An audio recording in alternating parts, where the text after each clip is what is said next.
अब हामी यहाँ हिउँमा रड्दैछौँ देख्न सक्नुहुन्छ। यसरी नै हिउँमा रड्नुपर्छ है यार्सा गुम्बा टिप्न गएपछि। सरररर ए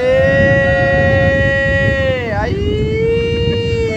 ल ल ओइ हेर्नुहोस् यसरी नै रड्नुपर्छ है। ओइ मरौला पुरै भिजिएर बडा हिउँ रडिसकेपछि म चाहिँ हिउँ खेल्दैछु यहाँ। हेर्नुहोस् अति नै चिसो छ हिउँ। हेर्नुहोस् अब हिउँ पनि खान्छु है मैले अब।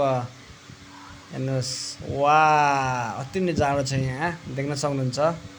हाम्रो टोलीहरू यहाँ हिँडिरहेछन् यार्सा गुम्बा खोज्नको लागि। अब म पनि गइसकेँ अब। हेर्नुहोस् अब हामी यार्सा गुम्बा खोज्दैछौँ है। देख्न सक्नुहुन्छ हिउँ कटेर आएर मैले यहाँ यार्सा गुम्बा पनि देखिसकेको छु। देख्न सक्नुहुन्छ यार्सा गुम्बा बुटाइ यस्तो हुन्छ है यार्सा गुम्बा देख्न सक्नुहुन्छ। हेर्नुहोस् यार्सा गुम्बा है।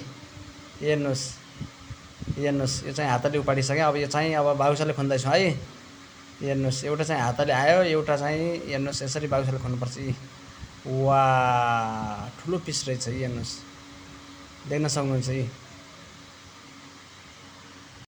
अति नै रमणीय दृश्य देखाउँदैछु मैले यहाँ बुकीपाटनको। देख्न सक्नुहुन्छ बुकीपाटनमा यसरी नै घोडाहरू दौडिन्छन्। पाटनमा बुकी खाएको घोडाहरू देख्न सक्नुहुन्छ। वाह र यहाँ नजिकै भेडाको बथान पनि छ। र यार्सा गुम्बा टिपेको भिडियो पनि हजुरले देखिहाल्नुभयो। र त्यसरी नै हो यार्सा गुम्बा टिप्ने ठाउँ। र यो तल पाटन छ र माथितिर यार्सा गुम्बा पाउँछ। र हजुर कसैले यार्सा गुम्बा चाहिन्छ भने मलाई कन्ट्याक्ट गर्न सक्नुहुन्छ हजुरले। मेरो कन्ट्याक्ट नम्बर रहेको छ 97 64 29 94 81 मा कल गर्नुहोस्। यार्सा गुम्बा खानुहोस्। देख्न सक्नुहुन्छ तलतिर यसरी नै हुस्सु लागेको छ र माथितिर यार्सा गुम्बा पाउने ठाउँ हो। तलतिर बुकीपाटा गुम्बा टिप्दै बेलुकाको लगभग 5 बजिसकेको रहेछ। अब 5 बजिसक्यो। अब हाम्रो टोलीहरू अब बुनबाट तलतिर लागिसकेका छन्। अब हामी पनि अब केही समयपछि तलतिर जाँदैछौँ। देख्न सक्नुहुन्छ टोलीहरू सबै पालतिर जान लागिसकेका छन्। र अब हामी पनि जाँदैछौँ। आधी टोलीहरू माथि आइरहेछन्। ओ टोली छिटो आऊ है गइसक्यो सबै पाला गइसक्यो। आउनुहोस् छिटो जाउँ अब हामी पनि। अब हामी बोलाउँदैछौँ हाम्रो टोलीहरूलाई। आउँदैछन् टोलीहरू देख्न सक्नुहुन्छ वारिपारि पुरै हिउँ छ। यार्सा गुम्बा भनेको यस्तो ठाउँमा पाउने चिज हो।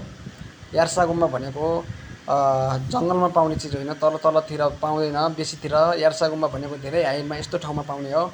यहाँ वरिपरि पुरै हिउँ छ। देख्न सक्नुहुन्छ हाम्रो टोलीहरू। हामी अहिले पर्तसे ठाके लेकमा छौँ र देख्न सक्नुहुन्छ ठाके लेकको भिडियो। हामी नेपालको सबैभन्दा ठुलो जिल्ला पनि हो र यहाँ चाहिँ नेपालको सबैभन्दा ठुलो पनि यार्सा गुम्बा यतै पाउँछ। देख्न सक्नुहुन्छ हाम्रो टोलीहरू दुईजना हाँसिरहेछन्। हाम्रो दोस्त र हाम्रो दाइ यहाँ हाँसिरहेछन्। ए जाउँ गइसके सबैजना।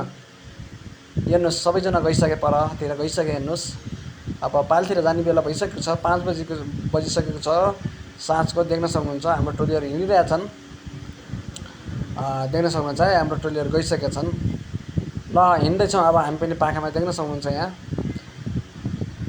हजुरलाई कसैलाई यार्सा गुम्बा चाहिन्छ भने हामीलाई सम्पर्क गर्न सक्नुहुनेछ। र यो चाहिँ भिडियोलाई लाइक सेयर र कमेन्ट र सब्सक्राइब गर्न चाहिँ नभुलिदिनु होला। मेरो युट्युब च्यानलको नाम रहेको छ रारा खबर। रारा खबरमा गएर हजुरले सब्सक्राइब गरिदिनु होला। देख्न सक्नुहुन्छ हाम्रो पालहरू धेरै तल छन्। हामी केही नभने 1 घन्टा 1.5 घन्टा हिँडेर हामी पाल जानुपर्छ। त्यही भएर हामी अब 5 बजिसकेको छ र हामी पालतिर लागिसकेका छौँ। यी आदि मान्छेहरू त पालतिर पुगिसकेका छन्। उतै लेकबाट आउँदै हामीलाई अति नै जाडो भइरहेको थियो। हेर्नुहोस् हाम्रो नानीहरूले आगो बालिरहेका रहेछन्। अब हामी आगो ताप्दैछौँ। देख्न सक्नुहुन्छ आगो तापेको दृश्य पनि। हाम्रो 1 महिनाको लागि घरहरू यिनै हुन्। देख्न सक्नुहुन्छ 1 महिनाको लागि पालहरू यिनै हुन्। हेर्नुहोस् हाम्रो पुरै पालहरू है यो देख्न सक्नुहुन्छ पुरै पालहरू हुन्। हामी अब आगो ताप्दैछौँ। हामीलाई अति नै जाडो भइरहेको थियो। यार्सा गुम्बा खोज्ने क्रममा पुरै हिउँ वरिपरि पानी रहेछ धेरै।